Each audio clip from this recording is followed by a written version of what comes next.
CM Chandrababu మహిళా బిల్లుపై కాంగ్రెస్ను లక్ష్యంగా చేసుకొని మేలో ప్రత్యేక అసెంబ్లీ సమావేశాలకు పిలుపునివ్వడాన్ని కాంగ్రెస్ పార్టీ ఖండిస్తుందని ఏపీసీసీ ఉపాధ్యక్షుడు కొల్లనకొండ శివాజీ అన్నారు. మహిళా రిజర్వేషన్లో ఓబీసీ మహిళలకు కోటా కల్పనను ఎజెండాలో చేర్చాలని డిమాండ్ చేశారు.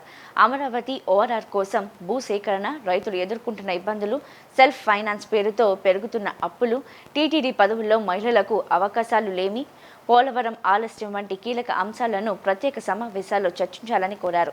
అదేవిధంగా 2023 మహిళా రిజర్వేషన్ల చట్టం ప్రకారం 2029 నాటికి 33% సీట్ల కేటాయింపుపై అసెంబ్లీలో తీర్మానం చేయాలని డిమాండ్ చేశారు. గౌరవ ఆంధ్రప్రదేశ్ ముఖ్యమంత్రి సీఎం చంద్రబాబు నాయుడు గారు నిన్న టెలికాన్ఫరెన్స్లో మాట్లాడుతూ కాంగ్రెస్ దాని మిత్రపక్షాలు పార్లమెంట్లో మహిళా బిల్లును ఓడించిన తీరు మీద వాళ్ళ వైఖరిని ఎండగడదామని చెప్పి పిలిపివ్వడాన్ని కాంగ్రెస్ పార్టీ తీవ్రంగా ఖండిస్తూ ఉంది. దీనికోసం ప్రత్యేక అసెంబ్లీ సమావేశాలు 2-3 రోజులు ఏర్పాటు చేసి మహిళకి వాళ్ళు చేసిన ద్రోహం మీద కూడా చర్చిద్దామని చెప్పి గౌరవ చంద్రబాబు నాయుడు గారు అయ్యా మాకేం అభ్యంతరం లేదు, చర్చించండి.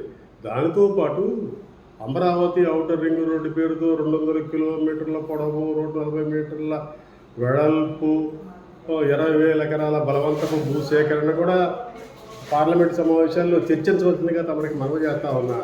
అమరావతి సెల్ఫ్ ఫైనాన్స్ అని చెప్తూనే అమరావతిని, రాష్ట్రాన్ని అప్పుల కుప్పగా చేర్చి ఏం చేద్దాం అనుకుంటున్నారు ఈ రాష్ట్రాన్ని, అది కూడా చర్చించండి అని చెప్పి మేము చెప్తా ఉన్నాం. అనేక మంది విద్యా ఉపాధి లేక వలసలు వెళ్ళిపోతూ ఉన్నారు. పోలవరం ఎత్తు విషయంలో మీరు చాలా జాగ్రత్తగా ఆచితూచి అడుగులు వేస్తూ ఉన్నారు. 45 మీటర్లలో ఉండాల్సిన దాన్ని 41 మీటర్లకే దాన్ని పరిమితం చేస్తూ ఉన్నారు. దీని మూలంగా రాష్ట్రం నష్టపోతూ ఉంది. మీ పోలవరం బనకచెర్ల ప్రాజెక్టు విషయం ఇవన్నీ కూడా అసెంబ్లీ ప్రత్యేక సమావేశాల్లో చర్చించగలరా అని చెప్పి మేము అడుగుతూ ఉన్నాం. మహిళా అంటూ ఉన్నారు. రేపు 4 ద్వైపాక్షిక ఎన్నికలు ఆంధ్రప్రదేశ్ నుంచి జరిగే రాజ్యసభ ఎన్నికల్లో ఒక్క సీట్ అన్నా మీరు మహిళలు కేటాయించగలరా అని చెప్పి మేము అడుగుతా ఉన్నాం. ఇంతమటికి తెలుగుదేశం పార్టీ పుట్టిన తర్వాత టీటీడీ చైర్మన్ కానీ, టీటీడీ ఈఓ కానీ మహిళల్ని ఎందుకు నియమించలేదని చెప్పి మేము చంద్రబాబు గారిని అడుగుతా ఉన్నాం. మీరు మహిళని టార్గెట్ చేసి, లక్ష్మీపార్వతి గారిని టార్గెట్ చేసి మీరు అధికారంలోకి వచ్చిన వాళ్ళు మహిళల మీద ప్రేమ కనపడతా ఉన్నారు. 9%, 10% మాత్రమే రాష్ట్ర అసెంబ్లీలో మహిళలకి రేషియో ఉంటే ఇంత మటుకి ఎప్పుడైనా ఆ రేషియోను దాటి మీరు ముందుకు వచ్చారని చెప్పి మేము అడుగుతా ఉన్నాం. కాంగ్రెస్ని ఎండగట్టితే నష్టపోయేది రాష్ట్రము, మహిళలే తప్ప కాంగ్రెస్కి ఏం జరగదు. మీరు మోడీ గారు అడిగినప్పుడల్లా చెయ్యి ఎత్తడం మూలంగా డీలిమిటేషన్లో మన ఎంపీ స్థానాలు తగ్గిపోతూ ఉన్నాయి. మహిళలకి అయ్యా చంద్రబాబు నాయుడు గారు మీరు విఘ్నులు, 40 సంవత్సరాల ట్రాక్ రికార్డు ఉంది, అనుభవజ్ఞులు, మీకు సవినీయంగా మనవి చేస్తూ ఉన్నాం. ఇప్పుడున్న 543 లోక్సభ మొత్తం స్థానాల్లోనే 33% 29కి ఇవ్వడానికి ఏంటి అభ్యంతరం అని చెప్తున్నాం. ఏమైనా ఐక్యరాజ్య సమితి నుంచి అంగీకారం తీసుకోవాలా? రాజ్యాంగ సవరణ చేయాలా? ఏం అవసరం లేదు కదా.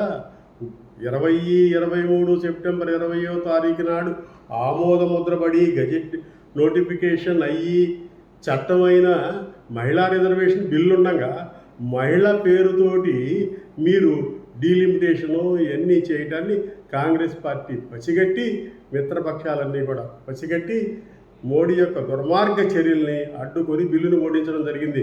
మహిళలందరికీ అప్పుడు 2023లో ఓట్లు వేసింది అన్ని పార్టీలు కలిస్తేనే అది చట్టమైంది. ఇప్పుడు ఎందుకని ఈ విధంగా జాయిన్ చేసింది? ప్రతిపక్షాన్ని మీరు విశ్వాసంలోకి తీసుకోకుండా మాయా మర్మం చేసి ఏదో ఒక విధంగా శాశ్వతంగా ఈ దేశంలో తెస్టేసి అధ్యక్ష తరహా పాలన పెట్టి 1 నేషన్ 1 అని ఒక ఎన్నిక అని చెప్పి, ఒక దేశం ఒక ఎన్నిక అని చెప్పి ఈ విధంగా రకరకాల ప్రయోగాలు చేయడం కోసం రాజ్యాంగ సవరణకు పాల్పడుతున్నారని చెప్పి ప్రతిపక్షాలకు గ్రహించబట్టే మీరు ఓడిపోయారు. ఇప్పుడు రేపు 5 రాష్ట్రాల ఉప ఎన్నికల్లో కూడా మోడీకి ఘోర ప్రభావం జరుగుతుంది. మీరు ఎందుకు అసెంబ్లీ ప్రత్యేక సమావేశాలు పెట్టి మీరు ఎందుకు కాల్చుకుంటారు చేయని చెప్పి మేము అడుగుతా ఉన్నాం.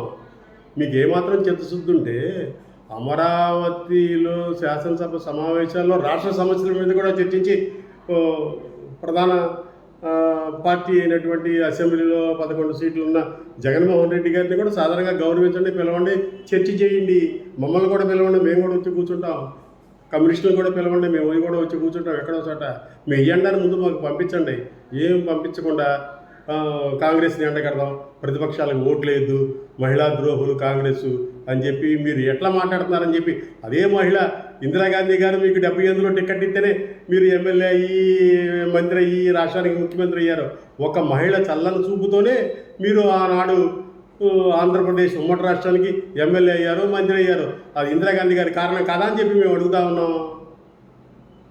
ఏది ఏమైనా కాంగ్రెస్ని ఎండగట్టే, కాంగ్రెస్ని తూర్పున పట్టే చర్యల్ని మేము తీవ్రంగా ఖండిస్తా ఉన్నాం.